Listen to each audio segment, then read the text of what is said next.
Hello, YouTube. I wanted to speak to you guys today a little bit about if NBA players have a hard time staying motivated after they sign big deals. So, a few days ago, Lance Stephenson, former NBA player, made a statement about how he wishes when he was playing in the NBA he would have stayed hungry after making his big deal for $27 million dollars from the Charlotte Hornets. So, a quick backstory about Lance Stephenson. I first started seeing him play when he played for the Indiana Pacers back in 2010. That's when I first started seeing him play. And ultimately, around 2013, he had his breakout year with the team, and they offered to re sign him for $44 million, dollars, 5 years, $44 million, dollars, but he chose to go onto the open market and got signed for 3 years, $27 million dollars from the Charlotte Hornets.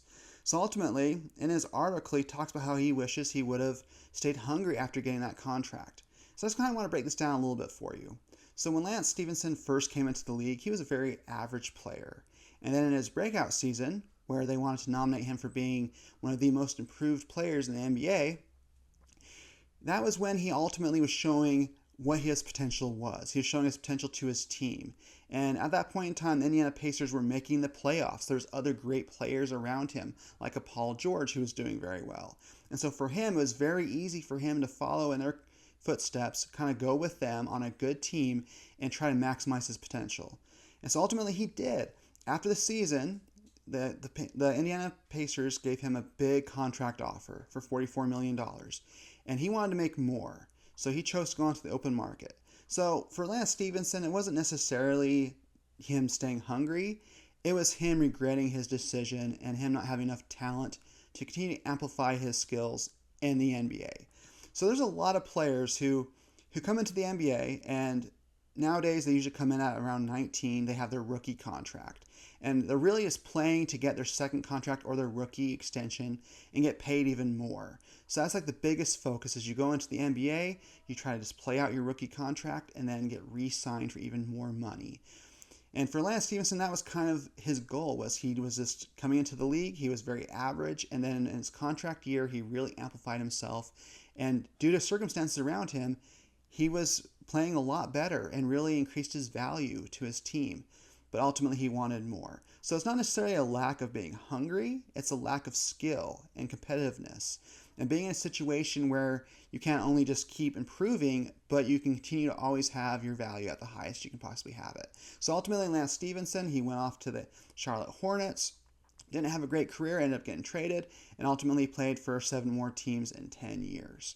So that's kind of his story. And I kind of compare it a little bit to like a Ben Simmons, where when he came into the league, he had all the skill in the world, all the promise in the world, really captivated people with his skills, was doing really good. He was on a team that was up and coming. But then once that team started to make the playoffs and expectations got higher and higher, his skill level never did truly improve. Once players around him started seeing where his weaknesses were, he couldn't improve upon those weaknesses. He couldn't continue to improve as a player and as a teammate. And then ultimately, I do believe that led to when he did sign his rookie extension and became a max player, he got to the point where he felt like the pressure was all on him, where he felt like everybody was watching him, complaining about his pay. He was one of the highest paid players on the team. Why wasn't he contributing that much? Why was he falling short in the playoffs? Then ultimately, he ended up getting traded to the Brooklyn Nets. And it was kind of the same thing where it was like he was being looked at as the guy, but he had a whole lot of issues with injuries. And I don't think they were all injuries. I think a lot of it was just him losing that fire to continue to play under that contract with that amount of pressure. Then ultimately he ended up getting bought out and ended up going to the LA Clippers as a backup center, and he really started to flourish. So there's a lot of players who do very well in the NBA who want to continue to get better. And there's a lot of incentives to continue to improve in the NBA, not just in contracts and getting paid more, but the benefits. A lot of players always say that if you can make 10 years in the NBA, you can retire and you have max amount of benefits depending on how good of a player you were. If you're making all-star games and whatnot and being all NBA, or if you were just very average, you were getting paid big contracts and you were getting plenty of money to retire on. But ultimately, if you made those 10 years, you could plan on around 50 to 52 years old, you getting a pretty good paycheck from the NBA every single year, as well as having full health coverage for both you and your family. So a lot of players, when they start getting around that 10-year mark, they're really trying for that. Usually around 5 years, they can get their health insurance paid for their entire lives, but that of their families is usually 10 years. So there's a lot of incentives to continue to improve, and a lot of players want to get better. They want to break records. They want to make it to the playoffs, and they want to win NBA Finals and win championships. But for Lance Stephenson, it was ultimately he played his hand. He wanted to market himself better. He wanted to get paid more money. He was on a team where eventually those expectations were going to get larger and larger. And he didn't want to stay on that team where he was going to be looked at as one of the main leaders on the team and be paid like that. He ultimately wanted to try to make more money on a team where he could just come in and ultimately to see if he couldn't make it work. I feel like his biggest regret wasn't signing that deal and not being hungry. It was leaving Indiana. I feel like he would have been much happier staying on that team. Yes, he would have been one of those players that kind of slowed down after his breakout season. He would have been one of those players that wasn't contributing as much. But we've seen that a lot in the NBA, where a lot of players in their contract year will have a breakout season and then try to hit free agency and make as much money as possible. That really is a lack of skill than it is a lack of being hungry.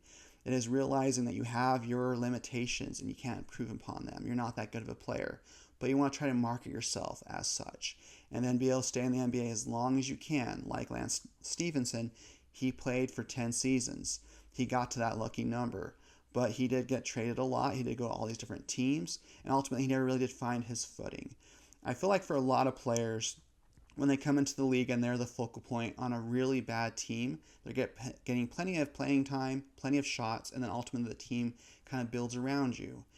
If you're on a good team, you're following other players. You're kind of seeing what they're doing. You're kind of riding on their coattails. And it can lead you to a lot of success, but eventually there is that point where you want to make as much money as you can. And if there is that point where you get paid a lot of money on a team, they expect you to be better. They expect you to be one of the leaders. But if you're on a team that is already good, you can hopefully just stay there as long as you can, get paid good money, and then still go to the playoffs and get paid bonuses, and then hopefully win championships.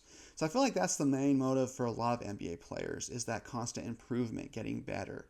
It's not so much I want to be on a playoff team every single time. It's how do you improve your money? How do you improve your career? And I think that was ultimately Lance's biggest issue, was he made a choice to leave his team that he was doing well on, and he ended up regretting it later on. That's all I have for you guys today. Please feel free to like, share, and subscribe, and I'll catch you on the next one. Bye.